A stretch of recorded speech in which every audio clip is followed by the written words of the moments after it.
Hey, everybody, welcome back. It is the SCB Steelers Podcast presented by DEK Roofing Incorporated of South Florida. Soon to be roofing, siding, doors, windows. At least that's what they've told me. Very proud to be part of the Variety Sports Network. And, of course, the show originates from the Frank Walker Law Studio. And I see Landon Roberts has not only rejoined the Steelers, but he's joined us on this particular podcast. Landon Roberts Duvall, super sky point there for Mr. Duvall. Outstanding actor. Outstanding. Remember when I say good evening, the fuckers is silent. You know, that is an important distinction to make, especially with you, Ben. What are you drinking, Ben? Some kind of hazy. I don't know. Been into the hazies lately. Oh, love the hazy. My favorite. Migration Brewing Mo Haze IC. Okay. Very nice. Very nice. Scarps, what do you got going for your liquid encouragement this evening?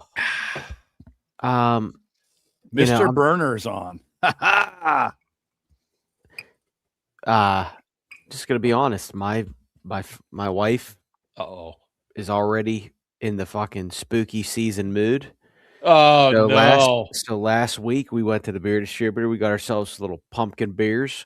So I got You got Bell's, didn't you?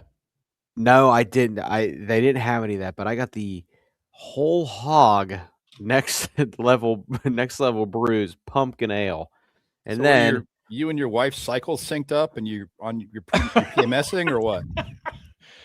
What some people are calling this Ogtober or something. What the hell's wrong with these people? They can't wait until Halloween. I don't know. What's wrong with people who drink pumpkin beer or any kind of fruit? Well, beer? okay. You know, the first thing Ben says that's nice to me. The next thing Ben says nice to me will be the first. Here's the guy who has some drinks. And then later, I got a Kentucky Bourbon Barrel pumpkin ale, which is a 10%er. Those are really nice. Yes. 10%? Scarps is actually a nice person and not nearly as feminine in person. I could take that. Welcome in, everybody. We love our chat, folks. Great to see everybody. Some regulars, some new people. We highly encourage your participation. Adam McGregor is a man after my own heart there. Four Roses, yes. Well, and then he's starting to bottle of Old Wow, Forester. look at this That's guy. what I'm saying. Nice job, Adam. Nice job. Yeah. Really? Burner, you're an Ohio State fan? Starts his Hall of Fame run tomorrow. Well, maybe. Or maybe Hall not. of Fame backup quarterback. Wow. Ian will be along shortly. One of the children is not going to sleep, and there's going to be some repercussions. Maybe, I don't know. Who the hell knows? In any case, he'll be along shortly. The Steelers earlier this evening brought back Landon Roberts, a linebacker that I guess everybody on this particular program was not overly thrilled when they didn't bring him back last year. And so I think I can speak for all of us when I say I'm glad to see he's back. Okay, granted, 2 years removed, but just a good run stopping linebacker. I think he's clearly an upgrade over Malik Harrison, who right now is probably packing his duffel. Wouldn't you think? He seems the logical one. They told him, dude. Yeah. Sorry it didn't work out. I mean, you know, I don't think any of us were overly crazy about Malik Harrison last year. We understood what his role was. Situationally, he did okay. Yeah, it was just Roberts was better. Yes. And we all agreed on that. And so here we are. Credit to the Steelers for going out and getting them. I mean, I have to thank you, Landon. Probably, granted, he was still a free agent, so it's not like people were beating his door down. Mm-hmm. But at the same time, I think getting him is a great asset. He is what he is, man. He's a 2-down linebacker who's a solid tackler, but he isn't going to. He's not real dynamic. He's not real athletic. He's not going to chase around running backs or cover tight ends coming across the middle. he's not that guy. No. So he's not going to be in high demand, but he's still going to be on a team this year. That was going to happen. Yeah, for sure. And as a veteran, he probably was not missing much of the training camp experience anyway. And now they're I don't know how many days do we have left of camp. There's not too many. Vinny, I can tell you that the reports on Peyton Wilson through camp, and I stress camp, have been really solid. He's had his best camp. Things are going well. I'm hoping that will translate on game days. So yeah, Christina, it's a fair point. Is it going to move the needle? I think it moves it a tad, just simply because I think he's a slight upgrade over. Wow, Burner, you're even more enthusiastic than I am. More optimistic. I don't know. We'll see. I said last night that I feel as optimistic as ever, just because, and I think a lot of it's because of McCarthy. Just the fact that it's something new, and we're already hearing how the players talk about it and everything. So, but we'll get into all that stuff. By the way, tonight, for those of you interested, you can get 20% off in our online store at DC4L Custom Tees. Just use the code SCB20 and you get 20% off anything there. We've got some tees. Our buddy Dan, who owns that, he just got put some hats up. And basically, here's the way it works with Dan at DC4L. You DM Dan or text Dan, whatever, and like, hey Dan, what do you think about this? And like 20 minutes later, he'll be like, here it is, and he'll have it for you. I mean, the guy comes up with just about anything. He's an awesome dude, and if you're interested at all, use the code SCB20 tonight, and I'll pop that back up on the screen a little later as well. Ian, welcome into the program. Are all of the children nestled in their beds now? They are indeed, yes. Wonderful. Yes. And wordplay as well. 4 alarm fire. Is that what that is? Yeah, that is indeed, yes. That. Very nice. Ben and I are not nearly as creative with our names. Yes. And if I were, I wouldn't use Drew Aller in my name. Well, he's gonna get some playing time this week, so Oh, He is. Going to disappoint us early in his career. That's awesome. This guy, is he ever optimistic? Listen to this hater over here. When there's a reason to be, and our quarterback situation is shit. So I agree, Ben. Overall, I think it's shit. I had a quick point about Roberts. Yeah, go for it, man. That's what we're here for. So, and I believe I said this on the show, and I know he didn't win when he was here, but Landon Roberts is still one of the few guys on the roster that has Super Bowl experience, and he's won it twice. Yeah. I think he might. I might be wrong. Please, I'm not. He might be the only guy on the roster that has Super Bowl experience. I'm trying to rack my brain right now. Maybe I'm wrong. I'm sure our audience probably knows better than me right now. Well, didn't Ramsey go to the Super Bowl? He won with the Rams, right? Yeah. Okay. Sorry. There we go. Well, I'm just racking my brain, right? Yeah.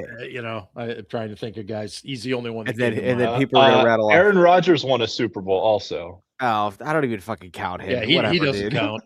No, it's not that he doesn't count. It's just like it's like they also had Ramsey and Rodgers under Tomlin last year, didn't win. So it's like I think it is significant in that like the guy knows how to win. He's played under Belichick, he's played under Flores, he's played under Patrick Graham. The one thing that strikes me is that historically, Mike McCarthy's teams have not had good run defenses, and Patrick Graham's teams have had even worse run defenses. So I look at him as a guy that maybe he doesn't move the needle, but if Queen and Wilson aren't cutting it, and I've said this before on the show, right. Mike McCarthy didn't sign those guys. He didn't draft either one of those guys. Mm-hmm. And if they're not, in their gaps, that's what she said. They're not understanding their assignments. They're not making tackles. They're over pursuing. I'm gonna fucking put a guy in there that knows how to stop the run, and that's Landon Roberts. He's a guy here's a guy that I didn't want to let go last year. I thought you could have got him for cheap. I like the familiarity. I like that they have, multiple capable guys at the position, but I absolutely agree with Ben. He's a 2-down guy. Yep. He's not going to be covering, the versatile tight end or whatever you want to call it. But, fuck, if he's, and I mean this, if he's better than Patrick Queen, I love you, Big Spencer. That was perfect. If he's better than Patrick Queen on first down, like, whatever, dude. And, like, Mike McCarthy has not had really good defenses. The only time he ever had a top 10 defense, I believe they won the Super Bowl, which would have been in 2010 against us. Of course. So, what I don't really don't. And that's the other thing is, like, I don't give a shit. I don't care anymore. Like, I hope the whole buddy system is gone or the whole charity system is gone, because I want to get back to what? Sorry. You're not right. you. Oh, thank you. I'm happy that wasn't for me. I want 11 Joes on defense, and I don't care what combination it takes. I want 11 Joes on defense that fucking play well together, communicate together, understand their assignment, understand everybody else's assignment on defense, and fucking are efficient. That's what I want. And if that's a Landon Roberts plays a role in that, great. Ian, is it possible for Patrick Queen to improve in terms of throttling down, not overrunning plays, not missing tackles? Is he at a point in his career where that's impossible, or can he get better at it under some new coaching maybe? He can absolutely get better at it. Let's not forget, Patrick Queen is only 26 years old. He's been in the league for a while now. Mm-hmm. And I think we forget that he's still in his mid-20s. So Queen can absolutely still learn and get better and all that. So I think having that veteran presence of Roberts there helps. Also, I think Queen was at his best when he was playing next to Roberts. So it might not be Queen that comes off the field on first downs. It might be Peyton Wilson. Yeah. And they might just use Wilson in passing down situations and Roberts in rundown situations, especially if Patrick Queen is the one with the green dot. So if you need him out there to call the defense. So I mentioned about their ages, right? Patrick Queen is only like 8 months older than Peyton Wilson. They've been in the league far different numbers of years, right? Yeah. But they're both 26 right now, but Queen's birthday is actually tomorrow. He'll turn 27 tomorrow, and Peyton Wilson's birthday is in April. So like an 8-month difference between them, which is kind of crazy to think about. That Queen is on his second contract now, already played through his rookie contract, and Wilson's just entering his third year in the league. Well, it is funny. I mean, and it'll be interesting to see the impact now of NIL, and we're going to see older guys coming into the league versus the younger guys. And Queen has been in the league for 6 years already, and which is wild to think about that. Young. Yeah. Well, I mean, the upside to answer your question, though, yes, he still has. He still can make improvements. Yeah, that's the upside, is that he hasn't hit his ceiling. And honestly, I thought that was one of the reasons they should have tried to trade him this year and see what they could get, because he's a very talented guy. Yeah. And a team, Dallas came to mind, should be interested. They were the one we thought, right? Dallas. In acquiring a player like that, who is a young, still ascending player who is uber talented. There's no questioning his athleticism. Mm-hmm. He just isn't putting it all together. And the dude takes bad angles a lot. And effort. I'll never question his effort either. I mean, no question. Always busting his ass. I think he's a little bit, I don't want to say he makes excuses. He's in denial a bit. Like, I get that sometimes. He tries to say he doesn't ever miss tackles. Like, dude, you led the team in missed tackles. Okay. Yeah. All right. And it's okay. It's okay to admit that you screwed up, as long as you're trying to do something to rectify the situation. And hopefully he is. I mean, I get on Scarps all the time on Twitter about, the fact that he's trying to advocate for these physical practices where they don't practice tackling. I'm like, maybe, I don't know. Maybe it will work. I doubt it, but in some form or fashion, these guys have got to improve there, especially Patrick Queen. Yeah. But I mean, the guy who was second on the team with missed tackles was Peyton Wilson. So yeah, he only had 9 and Queen had 17. So there's that. And we did talk a little bit last week about the fact that a bunch of those guys who missed a lot of the tackles are back. Ian, you wanted to make a point about, was it this comment right here from Vinny? It was, yes, the linebackers thumping stuff. This and the comment from Burner, a couple up from that about the missed tackles, which we were talking about. Yep. One of the things I want to see as a whole on the defense is people actually using their arms to wrap guys up and tackle. I felt like a lot of missed tackles over the last couple years, especially from Queen, but also from guys like Deshaun Elliott and Jalen Ramsey, were them trying to use their shoulders to get guys down, and guys would just bounce off them and stay on their feet. But if you hit with your shoulder and wrap, then you can actually get the guy on the ground rather than just lowering your shoulder into them and hoping that they fall down. So the thing that stuck out to me was him saying linebackers thumping, is that we need them to thump, but we also need them to actually wrap and get guys on the ground. Yeah. Wrap up and use angles, man. Yeah. Stop going for the big hit. Stop the motherfucker where he's at. Wrap up and use angles. Come at him from the side. Come at him at a 45, do what you got to do, but get the guy down there. Don't go for the big hit. Everybody trying to get on SportsCenter still is annoying. I mean, I'm sorry. Not everybody can be Ryan Clark. Do people still try to get on SportsCenter anymore? I guess. I think, man. I mean, it used to be like must-see TV, right? But when SportsCenter was in its prime. Oh God, great television. They need to bring back Jacked Up. You got Jacked Up. Jacked Up was great. Up. Yeah, they can't do that anymore. They could never do it though. They can't do that anymore. Yeah. Well, no, especially since what is SportsCenter? Matt Smith, we know you know what SportsCenter is. Stop it. Yeah. Let me one other thing before we start looking at tomorrow night and some of that stuff. But I get another point when we get done with this. Oh, well, go ahead, make it. Well, doesn't it feel to you like they're trying to use bigger bodies at nose this year, and that maybe they're going to two gap? No doubt. I had that thought. It feels to me like that's the direction they're going back to. They're getting away from a penetrating nose tackle and going with big guys in the middle, and they got 2 of them, 2 great big ones. And it's like, we're gonna 2 gap here, and we're gonna say one of our linebackers is coming free. So good luck. Try and run it this way if you want, but one of our guys is gonna be loose.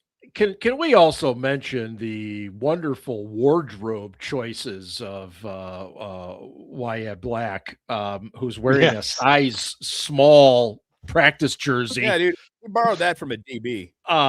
There is no one going to be able to hold that guy because there's nothing to hold. And I love his self-assuredness. It's truly remarkable. Before we go any further, I did want to get to our buddy Rattel, who did have a rant tonight. So let me pull up. He did. He every week, man. Let's see what he's got to say. I am shocked that Rattel had something to say. Right. Here we go. Hello, Blitz family. Football's back. It's been a combined 873 days, 124 weeks, and 29 months since Will Howard and Drew Aller has played. I'm going to skip all the foreplay tonight and get right to it. This is what everyone wants to see, the 2 young quarterbacks. I want to see them take chances, not throw dump-offs. I'm looking forward to just a change in offense. The Mike Tomlin offense was 3 yards at a time, slow, only running 58 plays a game, taking an average of 29 seconds between plays. Mike McCarthy's offensive averages is 64.8 plays a game, taking under 20 seconds per play. McCarthy's going to take us out of the 70s and launch us into 2000s. The day of playing slow and leaving the game up to the defense to stop the last drive is over. Like Scarp said, we're going to be like cavemen discovering fire. Also, thank you for bringing in a Landon Roberts. We can get rid of Malik Harrison, save $4 million. Rattel, out. Rattel brought some stats tonight. That was great.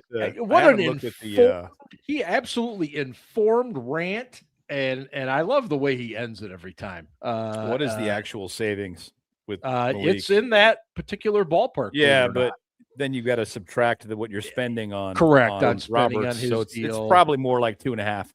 But I'm not doing the math. Sorry. No, I don't have it in front of me. But no, I agree with a lot of what he said there. In particular, we've been talking about tempo now for a couple of weeks.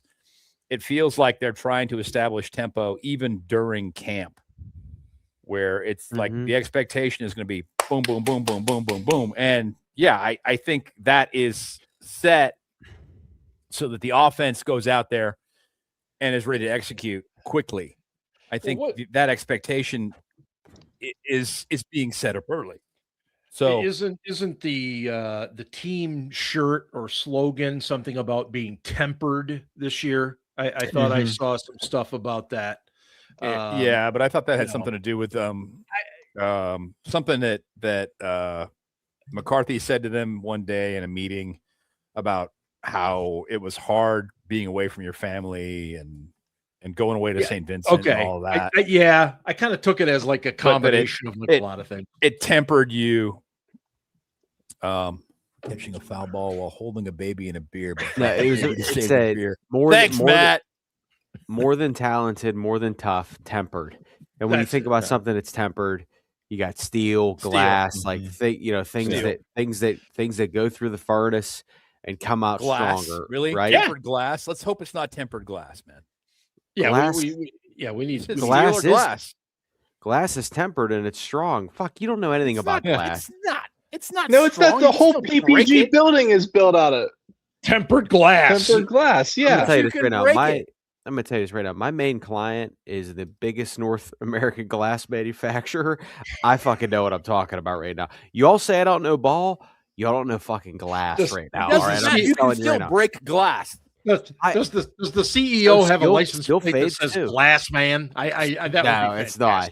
Steel fades too. The bottom line is many building products and elements are tempered. Okay, but you know, everybody told me that McCarthy isn't going to be able to connect with this team. These guys are going to demand trades and they're going to fucking want to get cut. I don't know who that everybody was, but okay. It was everybody that was up Tomlin's ass, as you can imagine, because because Mike could never do no wrong. But yeah, yeah. And here's I didn't mean to get into a conversation about tempered, but no.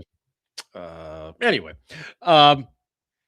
Scarps, would you trade anything? Yeah, Scarps, you need to be more optimistic. What the fuck's wrong with you? Shut up, Ben.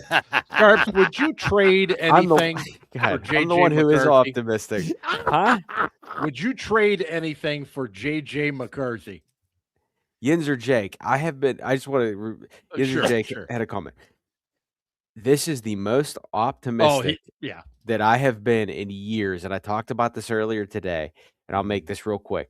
Mm-hmm. I'm optimistic because for the first time in a long, long time, I don't know what this season is going to look like. I don't know how it's going to end. The previous seasons, I knew they would not have a losing season and that they would lose in their first playoff game. They might suck this year. They might be great. they might lose in the first round of the playoffs. But I'm going to tell you this right now. It's not going to look the same, and I can live with that.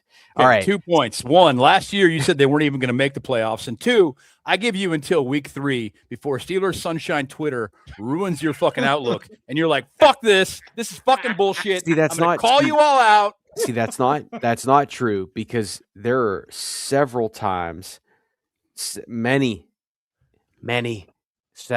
that where I see Sunshine Twitter going off, and I'm just like, you know what? I hate them and I don't agree with them, but I'm not going to fight with them because it's like, you whatever. are.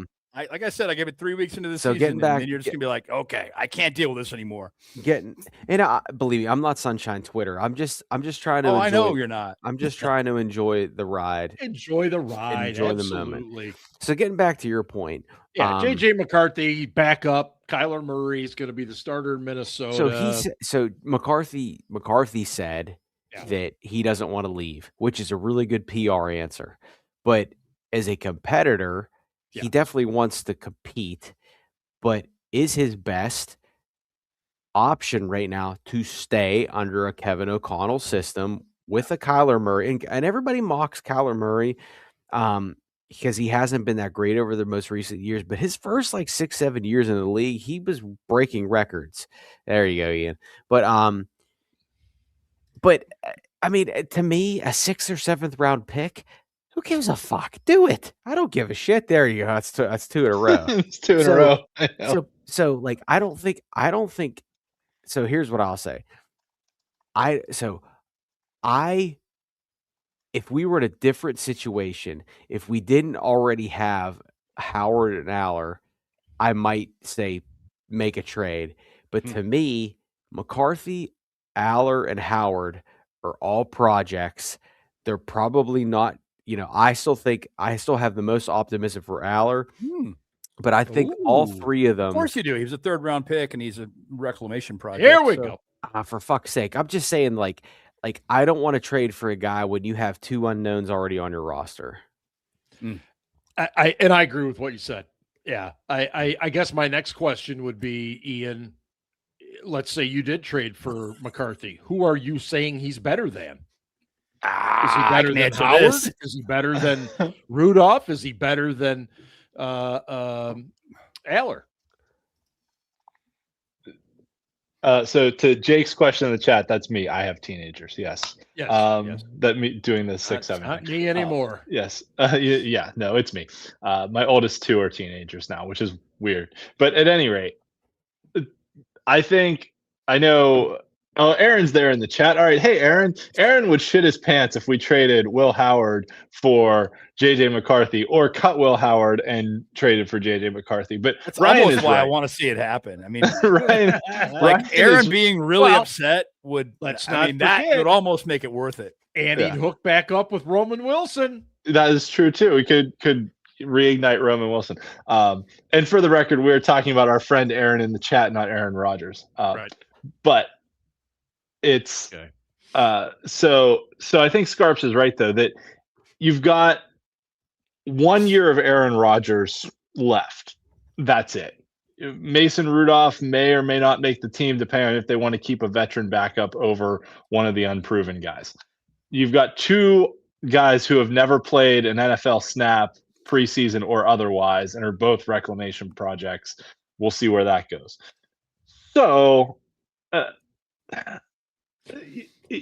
only thing is, you could say McCarthy does have some starting experience, but he's not a guy that's going to push the ball down the field. He's a little accurate. I mean, he's like a higher drafted Kenny Pickett almost, right?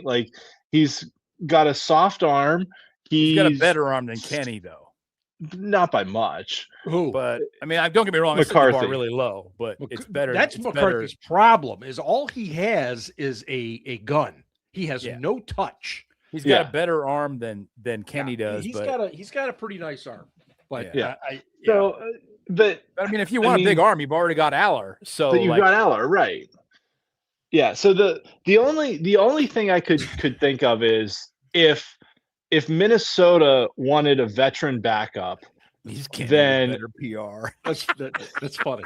Let me make this point though. If Minnesota wanted a veteran backup, or if even during the season, right? If Kyler Murray goes down, You're right, Raul, he does. Yeah, if Kyler Murray goes down and Minnesota just doesn't trust McCarthy, maybe you trade Mason Rudolph for him if he's still on your roster, and let Kevin O'Connell try with Rudolph, and you take McCarthy. But yeah.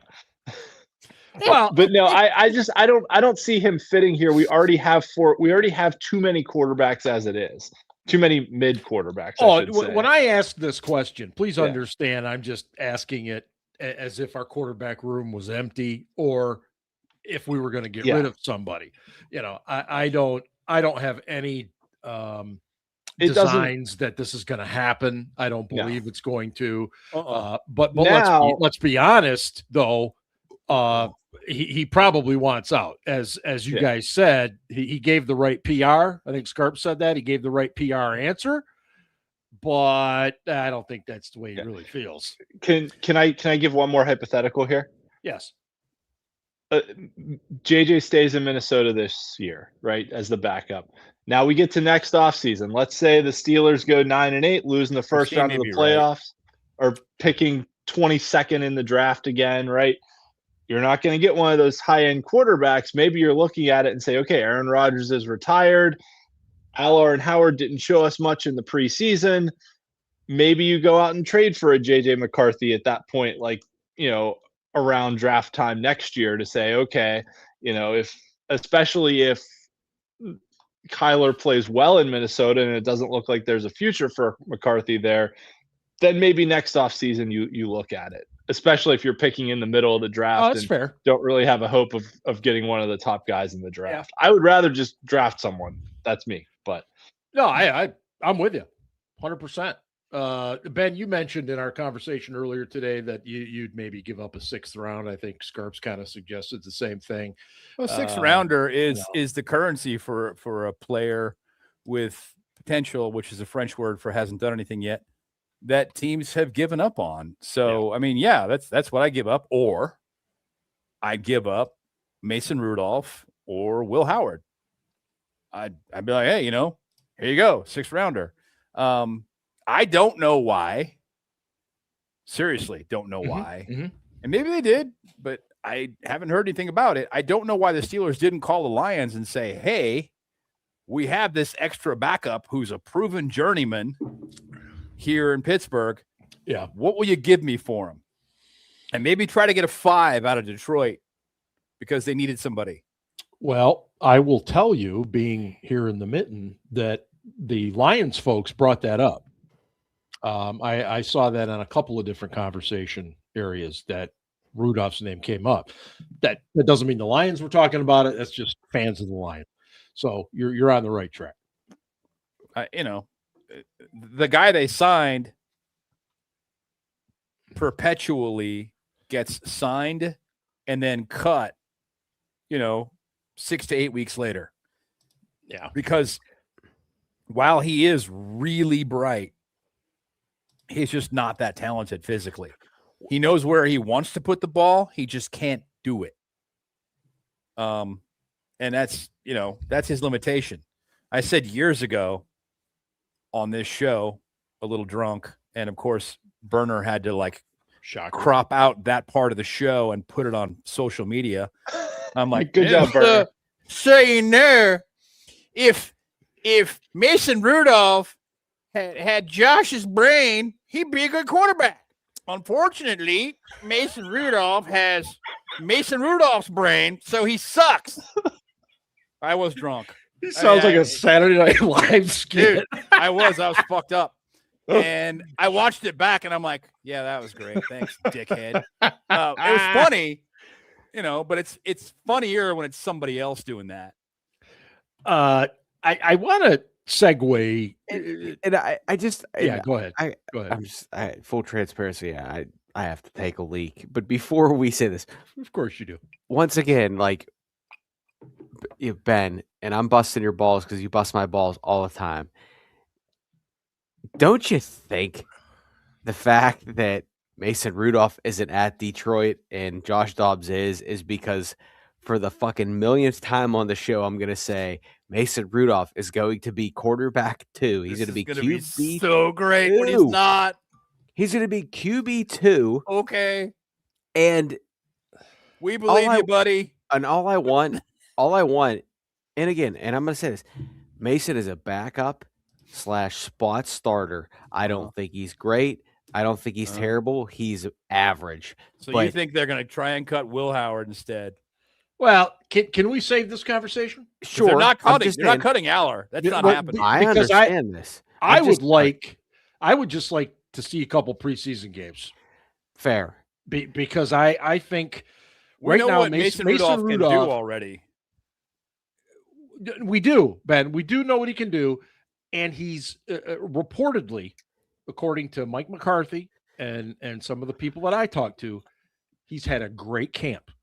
He has looked very good. He's not making the type of poor choices and throws that he's known to make at times. He's doing well, having a great camp. Again, that means absolutely nothing until we get into game action. But I'm just putting that out there. Now, what I wanted to come back to was, and I think this was Vinny that brought this up. If Aller and Howard have Kenny type preseason, fans are going to think we got, 2 Hall of Fame quarterbacks on the roster.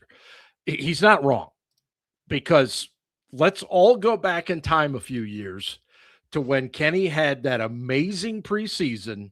We thought, holy shit, this is it. We found our guy. And then San Francisco came to town opening week and completely crushed every little bit of that thought.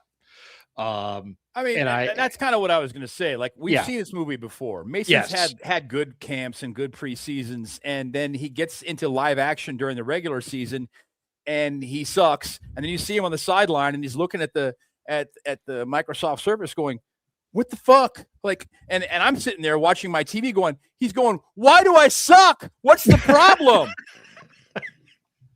And we've seen it over and over again. And don't get me wrong, I respect and appreciate the contribution he made in 2023. Yes. And he got that team over the hump by watching the 2 shitheads that were in front of him on the depth chart before that and how badly they played and not repeating their mistakes. And that was great. Appreciate it. Never forget it. I like Tommy Maddox too for the things that he did during the brief period where he played pretty okay. Mm-hmm. That doesn't make them good quarterbacks. Okay. And at this point, this team needs to move forward and get younger and try and find guys that actually can do something in the future. And Mason ain't that guy. No, and they're not going anywhere this year anyway. So while I can appreciate Mike McCarthy's comments about he can't tell us how impressed he is with Mason Rudolph, and he's not really going to play that much this season because he doesn't really need the reps.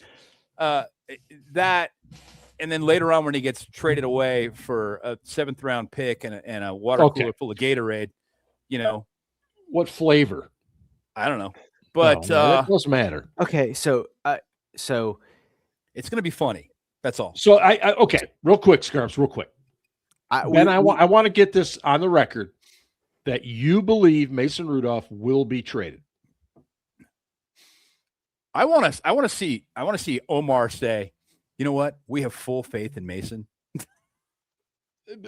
Okay, but where is your stance right now as we are here at 10:30, whatever it is, August 12th? Do you believe he's going to be traded and that they'll go with Will Howard as the you asking me or are you asking Scarps? No, I'm asking you. Are you fucking deaf? I believe. No. First he asked you, then I fucking chimed in. Always been asking you. I'm being funny. I believe he is either cut or traded before the end of the preseason. Okay. All right. That's not what I would do, but I believe that's what they will do. Okay. And Scarps, you believe he will be QB2. I will say this. If they do trade him, I'm all for it. They got compensation. I understand that. If they cut him, I will not understand that. So Do you know what they're going to get for him? that's why I believe that he's going to be Nothing. QB2. Okay. Ian, where do you believe as of today? And hold on, Rodgers likes him. And yeah, Rodgers actually getting along with him is refreshing. I mean, I got that dynamic is cool. It's better. And I'm telling you right now, they're making one final run for Rodgers, and every fucking move they've made this offseason they aren't doing shit this leads me to believe that Mason Rudolph will be the number 2 quarterback. Okay. All right. Ian? year. That is diabolical. On this day, who do you believe is the number 2?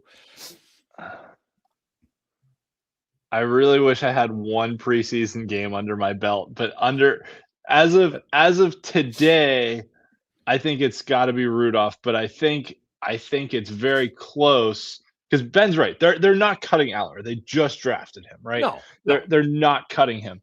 So it's either Howard or Rudolph, and it's really going to depend on how Howard plays.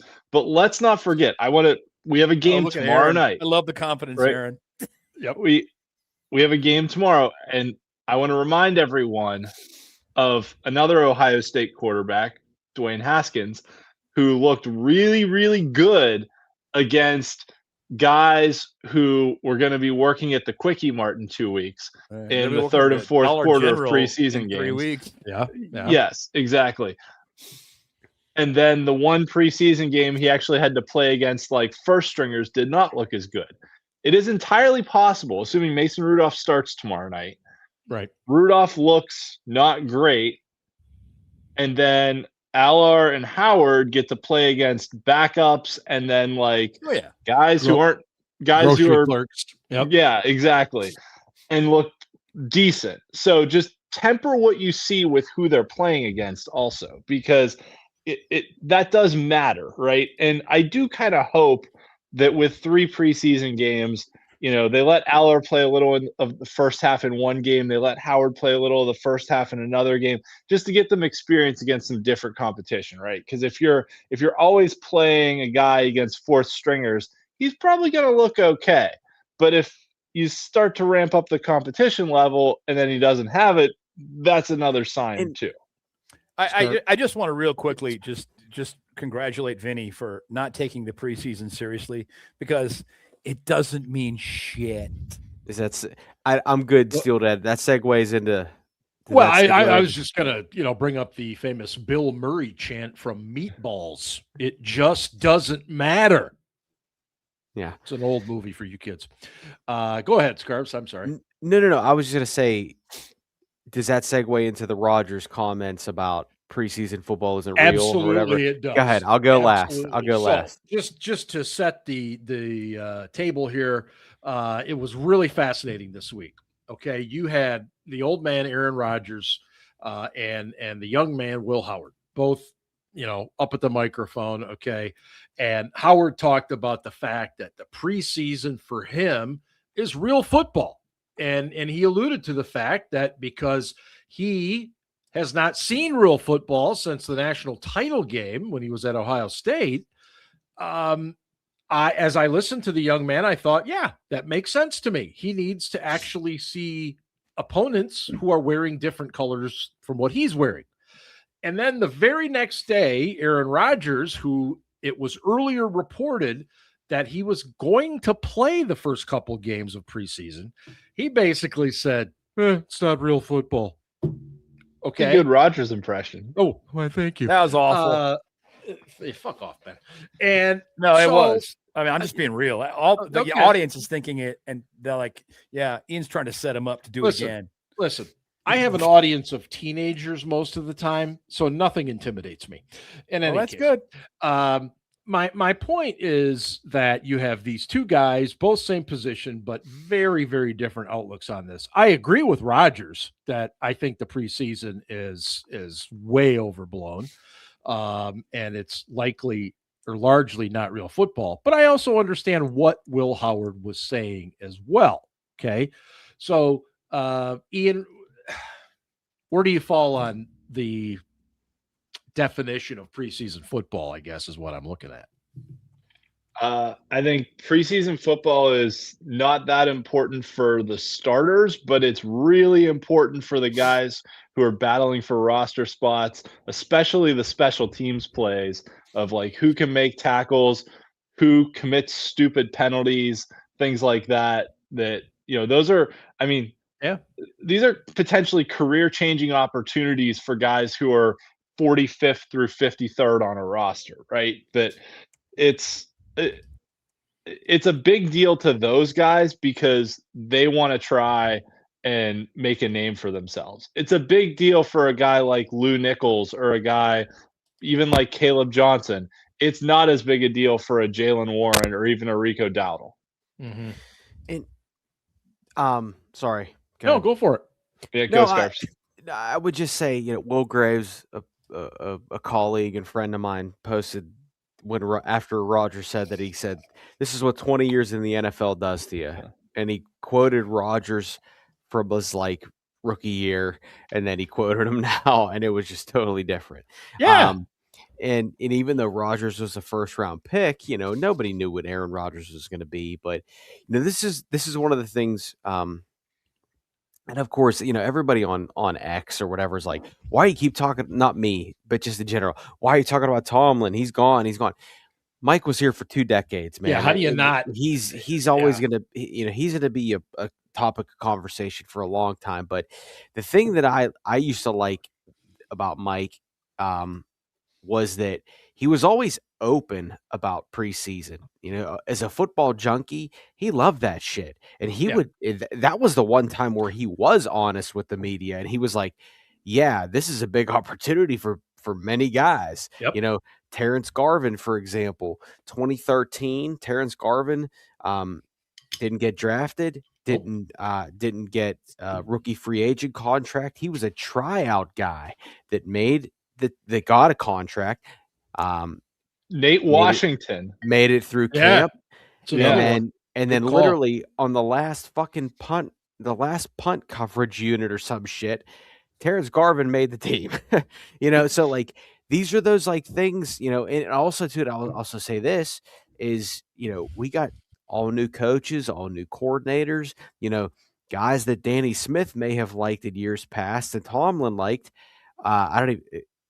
Danny Crossman, is that the new special? It is the new Danny and the new Mike.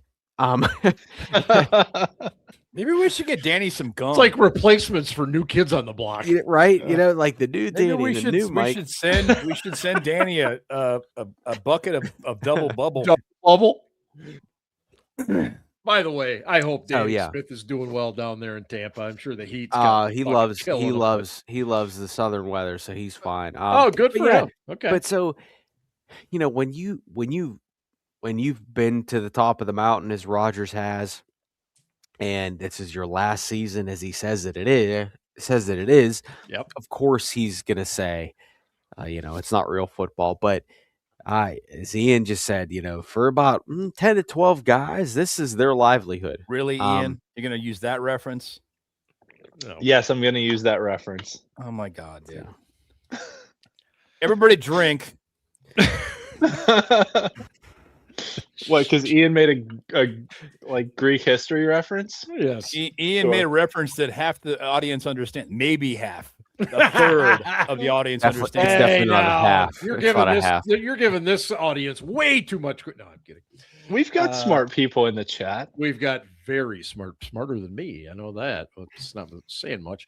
Ben, what's your take on preseason football? It's fucking meaningless. How many guys have we seen be preseason heroes that made the team and then were cut 4 or 5 weeks later? I'm sorry. I know that you're right. Brandon Smith is a guy that Aaron Rodgers, and this I'm going to segue right into this because you wanted to talk about it anyway. Mm-hmm. Is a guy that Aaron Rodgers likes and knows, and he's really proud of. And there've been some injuries along the wide receiver, among the wide receivers recently, and so he's getting more time.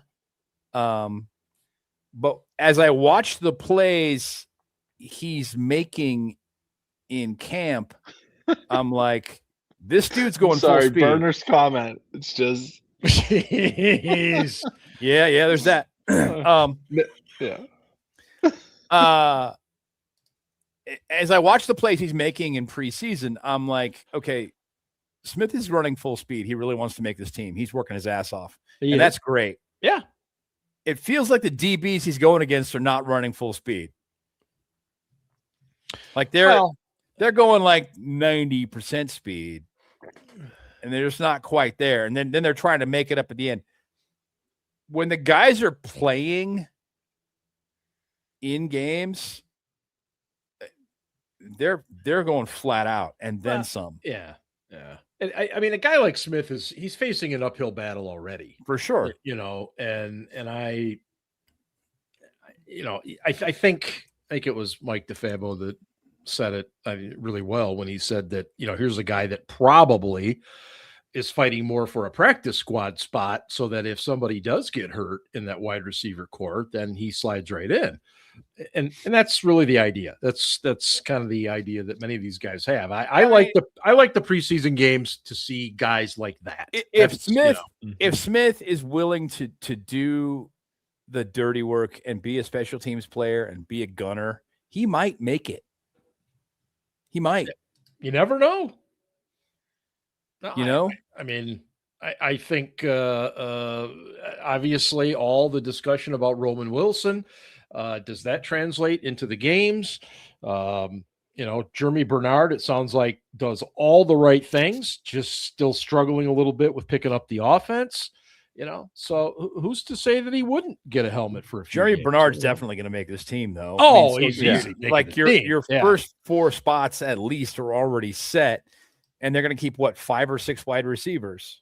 Mm-hmm. I think they're keeping 6 this year. Yeah, they may, specifically because you've got the Swiffer that is going to be exclusively a return man, right? But are they going to put him at running back?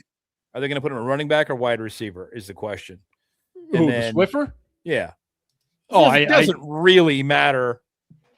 You know what I mean? Everybody I've talked to at camp said he's been less than impressive as a receiver.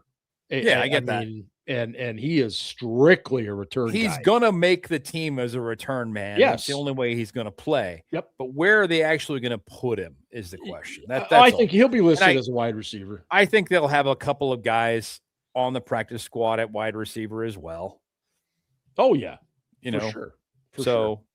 There'll be guys that'll make the team, and they'll be, 8 deep, 9 deep. Scarps, who are you looking forward to? Now, look, I'm going to preface this. I think every single person on or watching this particular show right now, we're all looking forward to watching the quarterbacks. Who else is somebody that you're anxious to watch tomorrow night?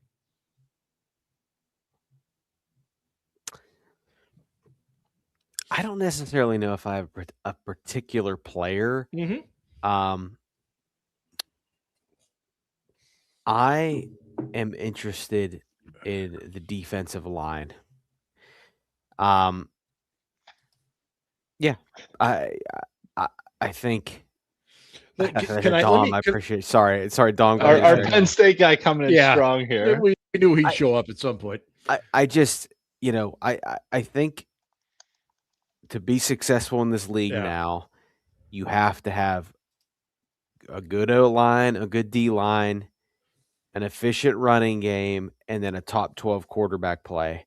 And for me, I think the way you get top 12 quarterback play is by having a good line on offense and defense and then having an efficient running game. Now, again, we are going to see an offense, maybe not in the preseason, and maybe we will, maybe we won't, but we're going to see things on offense where we're like, holy shit, I didn't know you could do that in this league. That's loud.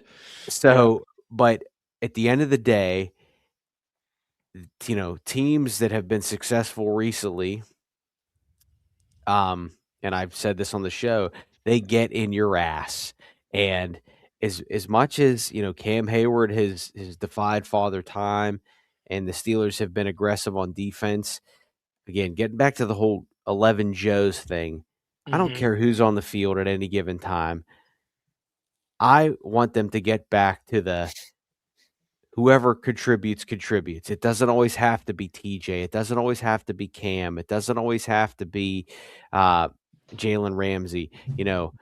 It could be a Travis Kershke, or it could be a Deshae Townsend, or it could be Deshae played a regular role. He's basically a starter. no disrespect. I'm just saying that, like, it didn't always have to be Troy. It didn't always have to be, That's fair. The Casey. Casey's still underrated, but anyway, not Casey Hampton. But the point being is that, like, I want to know who on that defensive line is going to step up, make a name for themselves, and then get a fucking spot on this, 53-man roster. Is it Rubio, who, when they drafted Rubio, everyone was like, this is a fucking wasted pick. This guy sucks. And apparently, Richard, that was a good comment. And he said I'm daydreaming of Mason Rudolph, but yeah, maybe I am. But everybody laughed at the Rubio pick, and he's had a nice camp. Apparently he's having a really good camp. I mean, so they feel like the last couple of years on day 3, they've gotten really good guys along the defensive line in Y.A. Black and in Gabriel Rubio. So, I mean, I'm not saying they know more than everyone else, but maybe they're doing okay. It feels like the lines are really solidifying, and that, that's long been a staple of what's his nuts, the assistant general manager. His name escapes me right now. Andy Weidel. Andy Weidel is solidifying the lines and really scouting those players well. So that may be what's going on here. And then, hey, I'm all for it if that's the case. It's just a little bizarre to me. Along all the movement along the offensive line this year is got me a little bit anxious about this offense. Only because they've flip-flopped so many players. And it kind of feels like they're just going, yeah, well, whatever. If you can play one side, you can play the other. Okay, but there's an adjustment period. Yep. And especially given the current CBA, where you can only practice guys for a certain number of hours each day, it's difficult to teach all those nuances if you're just flip-flopping guys from either side. And, we've talked about it on this show for years. The state of offensive line play in the NFL in general is pretty shitty by comparison to the way it was, say, 20 years ago. Yeah, that's a college football effect, as far as I'm concerned. It's not just college football. It's also, again, the fact that these coaches can't spend the number of hours they need to with young players. And that's probably the biggest thing. And if they could, these guys would play better and they would develop better. And you might see guys, guys who flame out turn into decent players because they rely upon their strengths. And just a note too, Max Ihanachor will not play tomorrow. Although they said his injury is not thought to be serious or severe. But just out of caution, they're not going to play him tomorrow night, which is disappointing. But at the same time, feels like they're just trying to be cautious with the injury. But I get that feeling. It also feels like if you need to be that cautious with it, when you said he was going to be out for 2 days initially, is it more serious than you let on initially? Always a concern. No doubt about it. Ian, who's somebody you're looking forward to watching tomorrow night? I'm going to give you the completely biased and 100% predictable answer of Eli Heidenreich, because I saw the kid play in high school. So just seeing him play for the Steelers is going to be pretty darn cool. So he might only get on the field for a couple snaps, but just, having seen him play in high school and it's great. Yeah. Living in the South Hills, and he, went to Mount Lebanon, was a Mount Lebanon kid. Like, he feels like a local kid. He is a local kid. So it just, the story there is really cool. So even if he doesn't make the team, like, I'm just looking forward to seeing him play in a Steelers jersey. There is always something about seeing somebody you played against. Like I played against Tyrone Wheatley when I was in high school, and watching him, right? Watching him in the Rose Bowl, and then of course he had a decent career in the NFL. As an example, my son played against Anthony Tyus, who scored a touchdown last week for Carolina in the preseason game. It's just it's just cool to see those things, and I have to believe there's just a ton of people rooting for Eli tomorrow because the deck is stacked against him right now. It's he's definitely on path right now for a practice squad spot.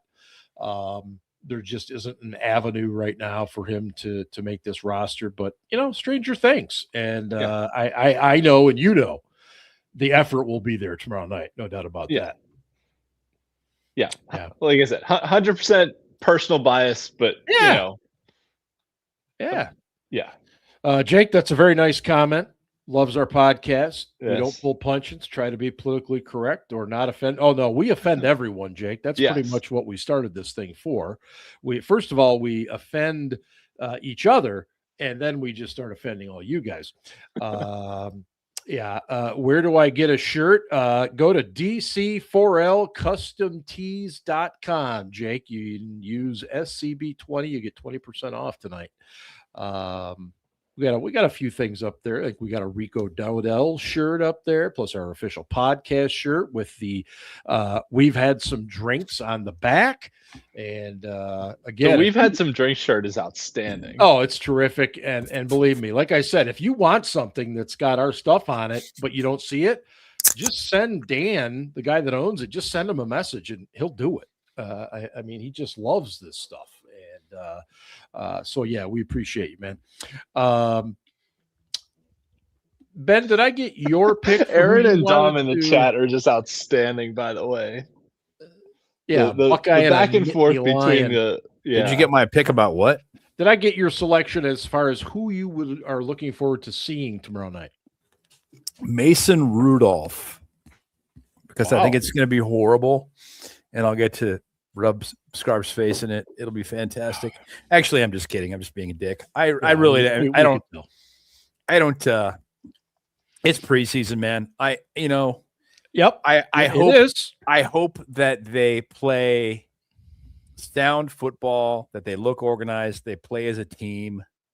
I'm kind of looking at the big picture there. Individuals that rise to the occasion. Hey, good for them, but it's preseason. Kenny Pickett once played a perfect preseason, and as we talk about every single year, he came back to earth week 1. Just a couple of them. I'm trying to catch up in the chat here. Jennings Dunker is an interesting guy. The talk on him right now is that in the run game, he looks the part. Everything's fantastic. Pass pro, it's a work in progress. And that's not totally uncommon with guys from Iowa.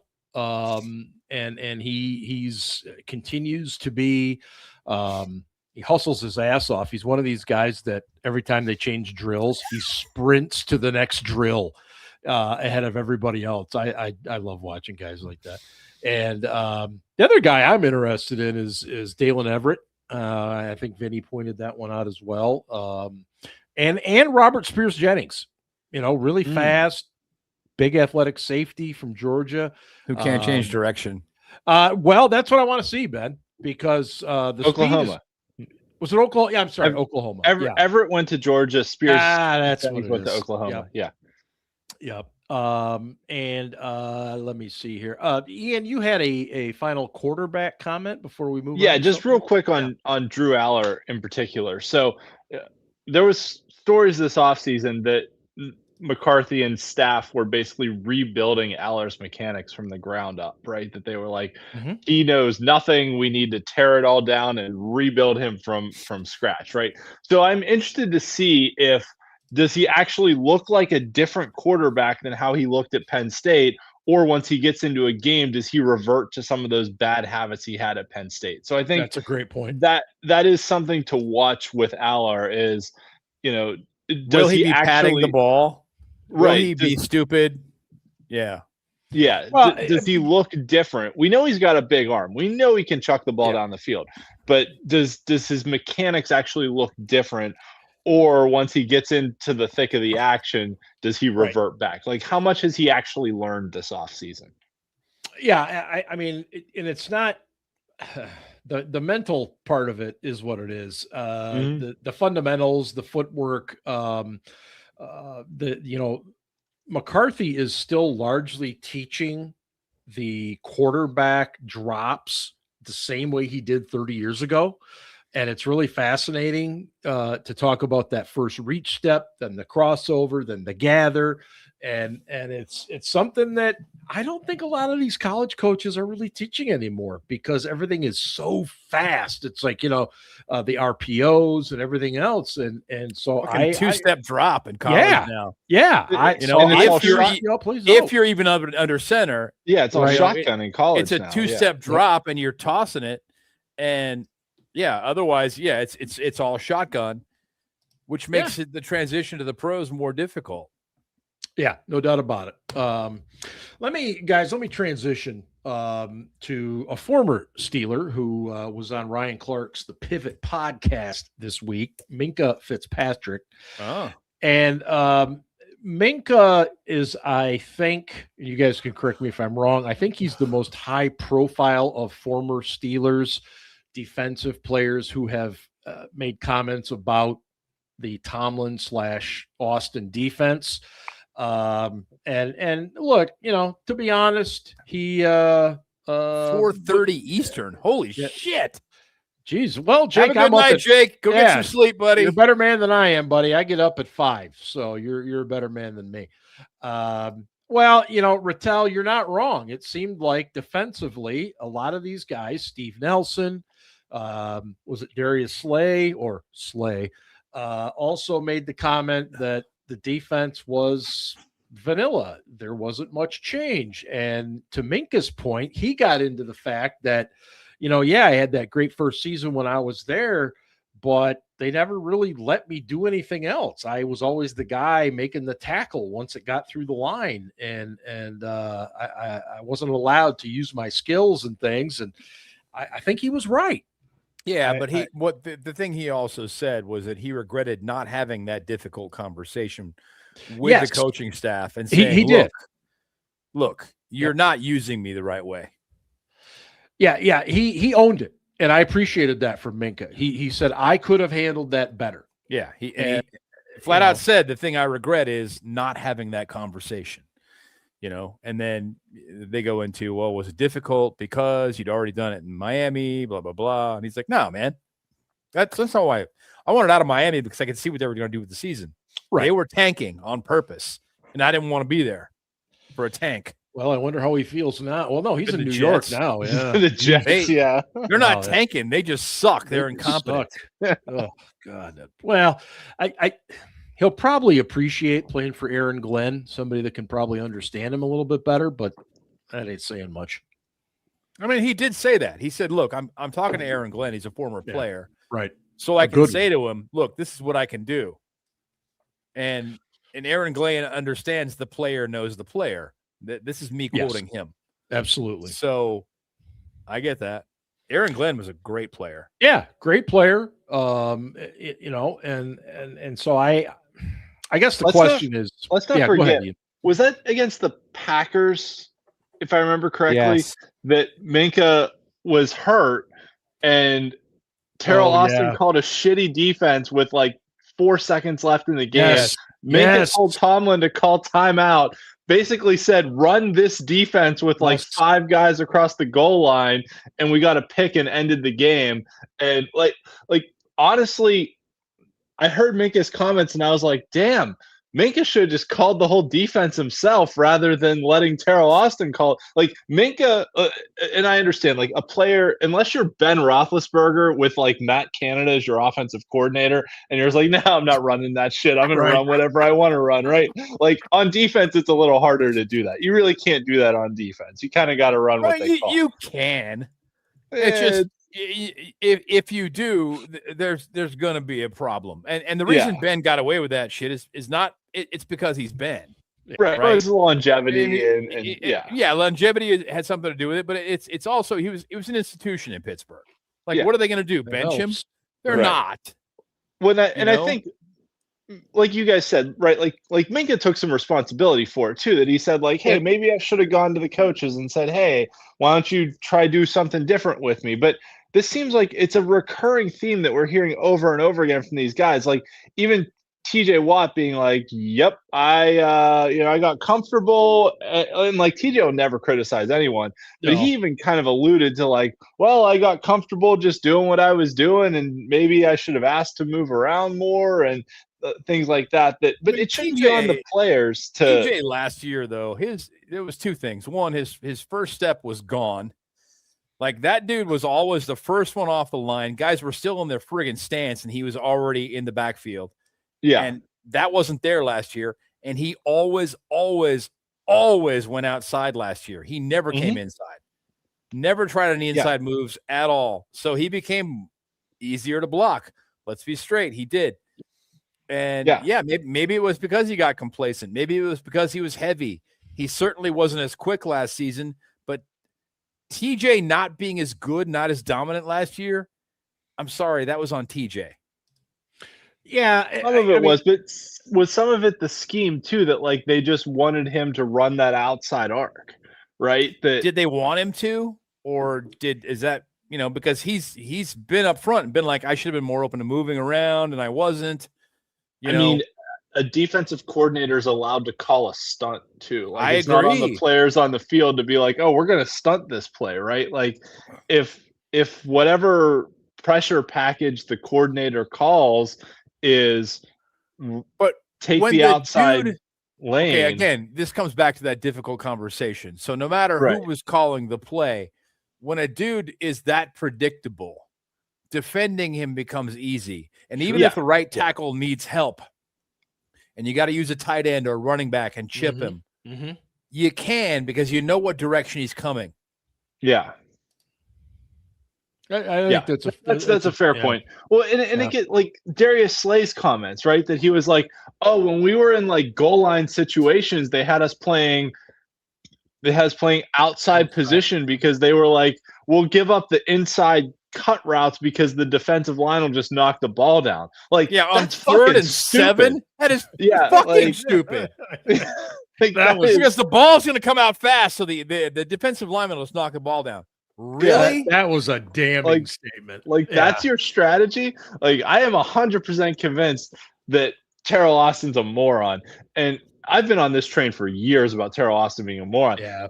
And like, the thing with Minkah, too, is like, Teryl Austin was our defensive backs coach before he was the defensive coordinator. So you would think, in theory, he could figure out, like, some different alignments in the defensive backfield and how to do some things with people, but he's like, oh, nope, well, Minkah's our free safety, so he's just going to play in the back and just keep a lid on things. And I know Scarps was critical of like Minkah not making plays, but it's only because Scarps is a hater. Well, no, I mean, Scarps was 100% validated in those comments. Minkah was not making plays, but also I think there is some point to be made that Minkah was doing what he was asked to do, but what he was asked to do didn't maximize his skill set. Well said. No, it is. And, I mean, as Rattel just pointed out, hope is not a strategy. It's not. That is true. That is a great point, Rattel. Let's hope that Minkah can pull this all together. Really? This is not the Shawshank Redemption. Right? Let me tell you, Red. One final thing before we get to Casey Kasem tonight. Last weekend, of course, was the induction of the 2026 Hall of Fame class at a very lightly crowded stadium there in Canton, and 2027 is going to be very interesting.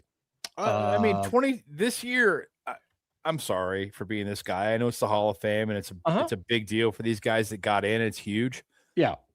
There wasn't a lot of fanfare this year because the guys that got in were, I mean, great players, but I mean, I look. I feel like Larry David. 2026 Hall of Fame class. Yeah. I mean, look, I would almost make the argument, and this isn't a knock on the other guys. Adam Vinatieri's career was pretty damn amazing. It was, but he's a kicker. He's a fucking kicker. Yeah, he hit some amazing kicks. Who cares? Kicks. He's a fucking kicker. I know. And honestly, like his speech was like the highlight of the entire fucking ceremony. Oh, he was up there doing some stand up, man. But so he's a kicker. Well, so to expand on it, and Roger Craig, for those of you that did not have a chance to see Roger Craig play, man, talk about a guy Aaron, that ran with high knees. More than an hour away from Canton. Shut the fuck up. I'm there, but I'm there, Aaron. I'm there, buddy. I'm there. I can do it. But to your point, I get it. Breeze is kind of vanilla. Why? Yeah. Because of his personality. He's just his personality. I don't know. I thought he was a great player. He was really fucking good. I'm not knocking him as a player. Okay. Personality wise. Oh yeah, but personality wise, he's like when I hear Drew Brees is doing the game. I mean, he's got a better personality than Matt Ryan. I'll give him that. He was all business as is Larry Fitzgerald. Right. Yeah. Luke Kuechly. Yes. And Kuechly played in Carolina. Oh, man, Kuechly's a lot. You guys are got a better personality right now. Luke Kuechly's got a better personality than Drew Brees. He does.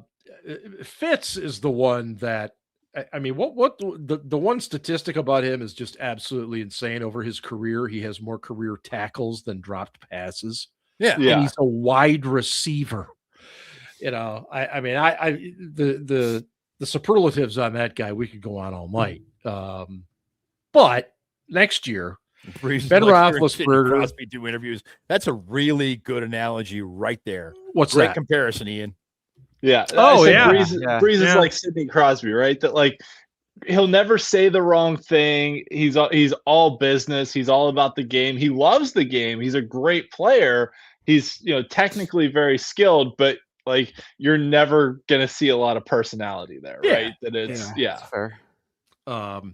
Next year, Ben is up, Antonio Brown is up, Le'Veon Bell is up. Bell's not making it. We can skip that. Yeah, I will just lay this out, and I will say I believe that both Ben and Antonio Brown are Hall of Fame players. I do not believe Le'Veon Bell is a Hall of Fame player. No. I think he had some great seasons. He did. But not a Hall of Fame level player. He's a dumbass because he could have been a Hall of Famer if he just stayed put. Yeah, I mean, when you skip an entire season, Scarps, does Big Ben get in year one? Casey's going to touch on this a little bit later. I'm sorry. I did not know that. No. Oh. But I will say, I think that this is the year that some of the guys who have waited will get in. I think Gronk is absolutely locked. I agree. I think Adrian Peterson is a lock. Yes. Probably. Maybe Richard Sherman. I don't know. Should get in first ballot, in my opinion, but I don't know really? if he will. Yeah, I know Steelers, and I posted this a little bit earlier, and I know Steelers fans are and I'm in my feels too because Ben. So this is the thing. Yeah. Ben, we don't get the 40 without Ben. Nope. And we don't win 43 without him. Nope. That's now, right. Everything that happened in between and before and after matters. It does. And the things that Hall of Fame voters look for, Ben does not have. Now, Ben has touchdown passes, passing yards. Mm-hmm. He has other accolades that no other quarterback Game-winning has. drives, comebacks. Yep. But that doesn't mean that he's going to get in. Antonio Brown. You mean next year? Correct. Sorry, first ballot. Yeah. He absolutely will get in. But I'll tell you a guy who's also eligible that has 2 more Super Bowl MVPs than Ben. And that's Eli Manning. Yeah, but he's a 500 quarterback. It's going to be fascinating. I don't think Eli ever gets in, to be honest. I don't know that he Manning should. gets in because he's a Manning. I don't think that's the case. But and you got to look at the two teams that he beat in the Super Bowl too. I look at the fact I get that he beat the Patriots twice, but listen, the dude did worse last year in his second season of eligibility than he did the first year. Great point. He's sliding back. Yes, that's a good point. Okay. Do you know the only two-time Super Bowl winning quarterback who started games? Now wait a minute. What's your question here? Do you know who the only Super Bowl winning quarterback who won 2 Super Bowls but is not in the Hall of Fame? Do you know who that is? Who started and won 2 Super Bowls? Jim Plunkett. Jim Plunkett is right. Jim Plunkett, yeah. So, are you telling me Eli Manning is better than Jim Plunkett? Different eras, dude. That's really hard to say. I'm sorry. Fair enough. When Plunkett played, you literally could do whatever you wanted to the quarterback after he threw the ball. You could mug wide receivers all the way down the field. Completely different era. It's really hard to compare those two guys. I think there were moments where Eli rose to the occasion and he was great. And I also think there were moments where Eli was fucking horrible. And that's why he eventually got benched in New York. So that's a good point. It's really hard to say that dude is a Hall of Fame quarterback, in my opinion. I mean, Phil Simms is a Super Bowl, you know? And you know what's crazy? You know what's crazy about Plunkett and his 2 Super Bowls?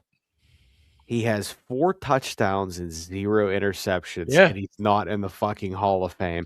Well, but again, go back and look at his regular seasons. Right. Okay. You know? But okay. I mean, so Jim Plunkett was not that great a quarterback. I'm sorry. He just wasn't. Okay. Well, Joe Theismann. Okay. Joe Theismann. So it's like there is context to this and nuance to this, right? Okay. So it's not just, hey, well, the first game I ever saw was Ben Roethlisberger fucking coming in for Tommy Maddox. And then when I was 5 years old, Big Ben threw a pass to Antonio Holmes. Like is that Adam Sandler? I don't know. Yeah, that's 100%. You get what I'm saying, though? So what you're saying is millennials don't know shit about football? I agree. That's why I criticize you all the time. But Eli Manning slayed the dragon twice, right? It's like there is context to this shit. So there's always context. The thing that I have to give Eli props for is in those big moments when something really bad happened, he was like, okay, well, that's all right. Whatever. Yeah. When something really good happened, he was like, okay, that's cool. Let's go to the next play. And that dude is very, very even. Yeah. He doesn't let shit. He didn't let shit affect him during the course of a game. And you need that solid, steadying presence. Vinny had a good point. In a huddle, right? So I will give him props for that. But he's a 500 quarterback for his career. Yep. And played poorly enough in many seasons that he should have been benched and eventually was. So that to me is not a Hall of Famer. And I look at the fact that I think he's going to do more poorly each year maybe as things go on. And I don't think he's going to get in ever. And I don't know that he should. So Eli, I've got a lot of thoughts. I'm letting you guys talk. Ian's locked and loaded. No, here. Ian, go ahead. So I would just say, no, good. Finish your stuff. Good. Plunkett is not the only one because Eli has been eligible before this year. Right. So Eli and Jim Plunkett are the only 2 Super Bowl winning quarterbacks to start and win 2 Super Bowls not in the Hall of Fame. Sorry, go ahead, Ian or Ben or whoever. All right, I've got. We really should have started the show with this. No, actually, we shouldn't have. We would have never gotten off of it. Yeah, this would have been 45 minutes of conversation. Okay, so Kurt Warner is a Hall of Famer, and that's legitimate, Robert.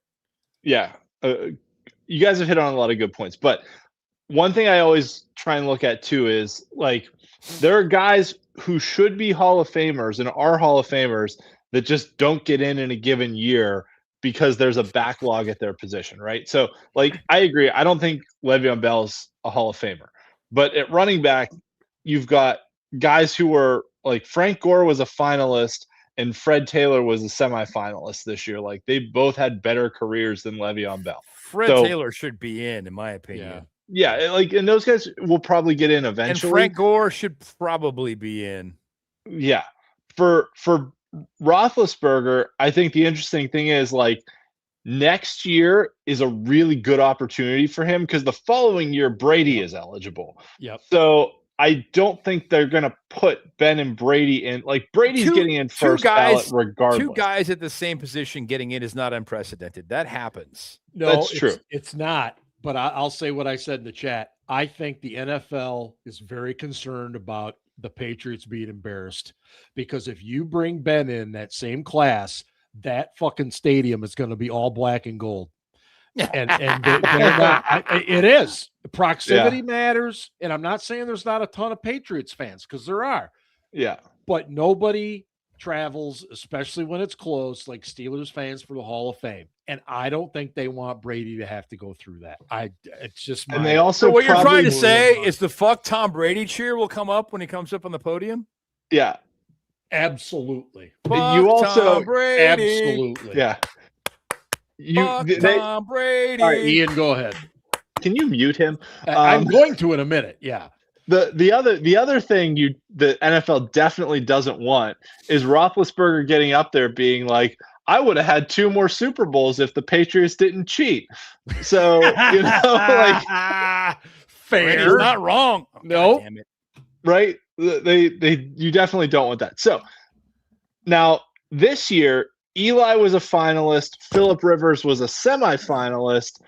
Ben has the same number of Super Bowl wins as Eli and better stats throughout his career. So I think Ben is ahead of Eli. So I think if you're just looking at quarterbacks, next year is Ben's best opportunity for a few. Like if Ben doesn't get in first ballot, I struggle to see him getting in the same year as Brady. Is what I'm saying, right? So then he might have to wait another year. And sometimes the Hall of Fame, like they did with T.O., right? They're like, well, this guy's an asshole. We're going to make him wait. So, okay, maybe some guys have to wait. Antonio Brown.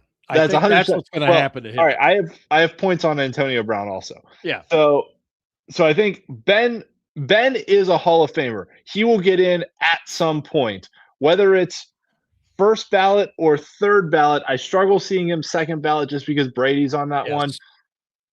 He gets in eventually, but I think first ballot is a better opportunity than second for him. Yeah, fair. Now, Antonio Brown, the struggle there is you've got a lot of guys. Antonio Brown for a 3-year stretch was the best wide receiver in the league. Like, I don't care what people say about Roddy White. Antonio Brown was, But you've got Fitz got in this year. You've got Torrey Holt. You've got Reggie Wayne. You've got Steve Smith, who are all, and even Hines Ward, who won more and had better career stats than Antonio Brown. That would be hilarious. If Hines Ward got in before AB, that would be fucking hilarious. He won't, but it would be funny. He won't. I'm just saying you have 4 guys right now who were either finalists or semifinalists, right? Because Holt and Wayne were finalists, and then Steve Smith and Hines Ward were semifinalists. You've got there's a backlog at wide receiver, and it seems like they're knocking off one a year. They got Fitz in this year, so on and so forth. But Fitz was first ballot, though. I agree with Vinny. Fitz absolutely deserved it, right? He's better than all those guys. Okay, but AB. No, he was not better than Torrey Holt. He's not better than Torrey Holt or Reggie AB Wayne. was an asshole. Oh, I would. You kidding me? I would take AB over those. Oh, guys. you're fucking drinking the black. I don't know. Okay, if AB played on turf, would he have been better than Torrey Holt? Who gives a shit? That's irrelevant. Yeah. That's irrelevant. No, it's not. It is completely relevant. And again, for 5 years, the dude was the best wide receiver in the league. Was Torrey Holt the best wide receiver in the league for 5 years? I don't know that. Torrey Holt might not have been the best wide receiver on his team for 5 years because they had Kurt Warner literally talked about it the other night. The question is this. I'm not saying, and I think we probably all agree. You guys are fucking blowing AB. It's ridiculous right now. Fuck off. You're not. The guy Yes, you should are. be the best these guys should be, first ballot Hall of Famers. Both of them should be. But will they be? Yeah. And the answer is AB probably fucking not, because he's a prick and the media didn't really like him. And he has the off-field stuff. Ben also has some off-field stuff, and the media didn't really like him necessarily, so he may have to wait a year. AB may 3 years, actually, but yeah. AB, there's a precedent there. Teryl Owens, who was better than AB, in my opinion, at least had more sustained success than Antonio Brown. Wasn't necessarily better in his prime than prime AB, but did it for a longer period of time. But for a longer period of time. Yeah. They made him wait 3 years because they didn't like him. There was no other fucking reason. They all knew that guy was a Hall of Famer, but they held him out on purpose. Mm-hmm. So it wouldn't shock me if AB waits at least 3 years, maybe 4. Yeah, well, and I think that's it, right? I think AB gets in eventually. My broader point is that there's such a backlog at wide receiver with these guys. Yeah, that you're right. I don't think AB gets in before Holt or Wayne. I don't know about Smith, but like there's a lot of other guys here before Torrey Holt. I don't know about Reggie Wayne. Yeah. The other interesting thing I'll mention is Terrell Suggs was a finalist this past year and didn't get in. If Ben and Terrell Suggs go into the Hall of Fame together, that would be hilarious. It'd be great. That'd be great. I mean, the mutual respect those two had for each other, I think it would be fantastic. Yeah, Suggs was a guy that you love to hate, right? Like he was the perfect villain. He hated Pittsburgh. He wore the fuck Pittsburgh shirt, but like he was such a good player that like you respected him and loved the fact that he hated you because you hated him back, and it was like that perfect villain. Suggs and Ben getting in the same year, would be fucking awesome. Would it not? Great. Yes, I think they would actually. I think they would actually root for that. And as much as I hate Antonio Brown, absolutely, he's a Hall of Famer. You don't hate him. Yeah, shut up. I'm not saying he's not. I'm just saying that guys like Torrey Holt should get in before him. I don't know about that. And that's fair. I'm not knocking those guys. I don't know if Torrey Holt should get in before him, but you know. Yeah. Why do you say that, though? It's really, really hard to get in as a wide receiver. It is. And people need to understand this about the Hines Ward argument. I know Hines is an all-time great Steeler, and I get it. And you all feel that he deserves to get in the Hall of Fame, and justifiably so. But it's really fucking hard to get in as a wide receiver. Yeah. Really hard. It is. And I think Torrey Holt should be in over Hines, and that's like I don't disagree with you, dude. Because a devastating downfield block, there's no stat for that. It doesn't really exist. Hines. Sorry, guys. Sorry. No. Okay, so can I make 2 more points real quick? Hines. Yeah, I'm sorry. Yeah, a couple more points, and we're gonna get to Casey and wrap her up. So I absolutely we've gone for 93 minutes, man. Come on, let's just keep rolling. Shut up, man. All right, I absolutely think that Gronk is a first ballot Hall of Famer. Like he's arguably the best all around tight end that's ever played the game, right? Yeah. But like it's the also dude could easier block, to get in the a dude tight could end. catch. Let's be honest. It's but, easier to get in. Hold on. Shut up. Let me make my point. But like Jason Witten was a finalist this year, who was also a very good all around tight end. Whatever. So like there's going to be some discussion there of like Witten or Gronk, right? I think Witten gets in eventually. He will eventually. I mean, did he win a damn thing? I don't think he won anything, did he? No, he didn't win anything. No.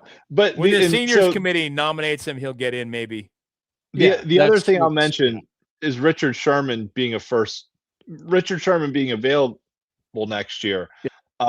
You've got Darren Woodson, who is a finalist this year, but also Earl Thomas was a semifinalist. So you've got 2 guys from that Legion of Boom defense that potentially, like, as the voters are voting, do they steal votes from each other, right? Yeah. Like Sherman was outstanding. Don't get me wrong. Sherman's absolutely a Hall of Famer eventually. But when you're looking at like who the voters are pushing forward, when they're looking at both Thomas and Sherman, do they steal votes from each other? That's a really good point. Thomas and Sherman back and forth. There's for sure. You're right. You're right about that. Yeah. 100%. And Cam Chancellor was really fucking good at strong safety on that team too. Like, yeah. In any Shut case, up, Mark. we didn't solve a damn thing, but boy, we had fun doing it. It is now time for Mr. Casey Kasem, who's been waiting for 94 minutes to spread the love. Oh boy. Let's see how this one goes. Casey's Coast to Coast, American Top 40. Hello, everyone, and welcome to the week that was August 10th, 1990. Our favorite correspondent and non-ball knower Ryan is back with us again this week, and he writes, Dear Casey, there's a Yin-Zer accent where I come from. The Browns, they call it country. The Bengals call it dumb. I got my own way of talking, but everything is done with a Yin-Zer accent where I come from.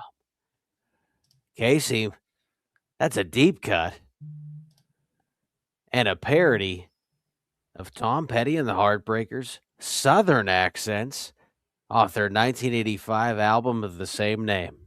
That is my favorite Tom Petty album. Oh, okay. Which also features my favorite Tom Petty song, The Best of Everything. It's also Aaron Rodgers' favorite Tom Petty album because he relates to the song Rebels and Don't Come Around Here No More, which is what he said in his last text and final text to Dr. Anthony Fauci.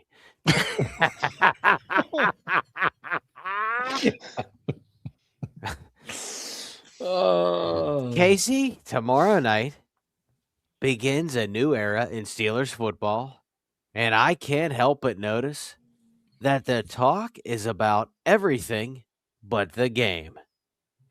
The Tomlin Truthers are glazing the former Steelers head coach for his varsity debut performance on NBC as a commentator.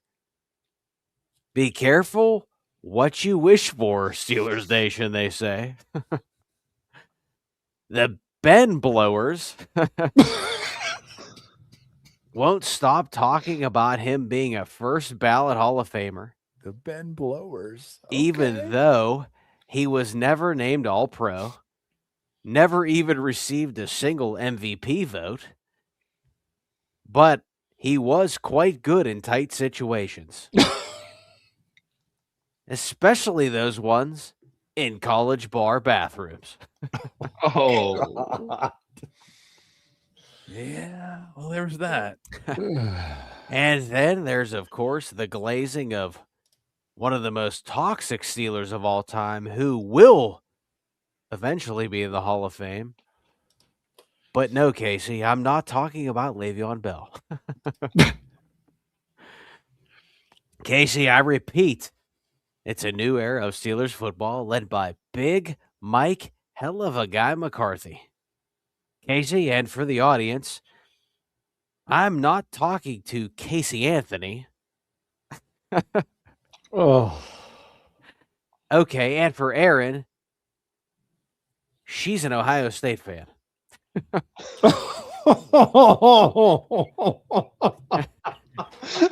Wow. Holy shit. I'm not, Aaron, I'm not lying. Look up the pictures. It's true. Aaron even just said true.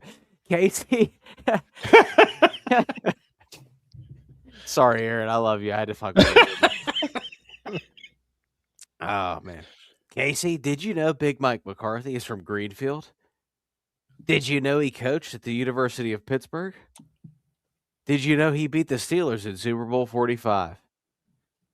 Casey, I did not know any of that until tonight. I must have been living under a rock. Or perhaps I've been trapped under Y.A. Black's big fat ass. Casey, have you seen how large this man is? Have you seen the size clothing he wears? It's like Y.A. Black ate the weight that Darnell Washington lost. But I have faith, Casey, because Casey Hampton another Casey, once told me, Y.A. Black is grown-ass man strong. It's been 19 years since the Steelers had a new coach. Think about that, Casey. Hell, 9/11 was only 5 years old when Mike Tomlin was named Steelers head coach. We're going there. And ironically, in 2017, Mike Tomlin revealed he was a member of the Islamist militant organization Al-Qaeda and then proceeded to not win a playoff game in his final 9 seasons. What the fuck? If you're actually listening, it's not this all. I'm not making stuff. I called Mike Tomlin a terrorist. And Aaron Rodgers said 9/11 was an inside job. Think about that, Casey, though. The Steelers haven't won a playoff game since Obama was in the White House. Trump has become president twice since that time, and he took a 4-year sabbatical. Casey, I know some fans don't think Tomlin's playoff losing streak was a big deal, but I am not one of those. They call me negative and a hater. Because you are.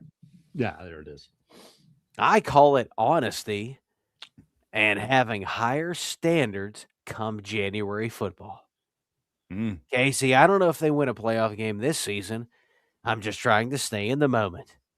I have to put my faith in Big Mike McCarthy. I believe perhaps that makes me the king of wishful thinking. Oh. Well, Ryan, keep your feet on the ground, keep reaching for the stars, and I'm pretty sure you've done this request before, but who the fuck knows? Also, keep your radio tuned right where it is.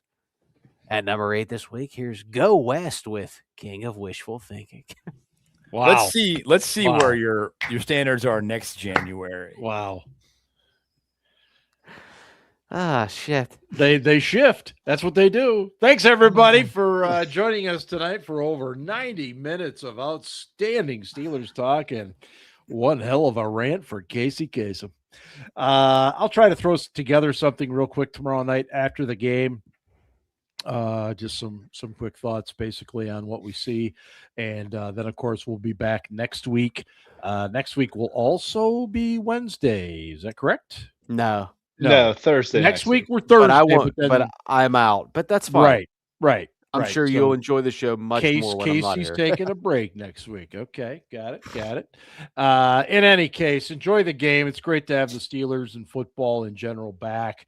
And as always, too, we thank you guys so much for spending part of your time with us. We really, really appreciate it. So for everybody here and all you guys, I am signing off. And as always, go Steelers. Ravens suck. We've had some drinks.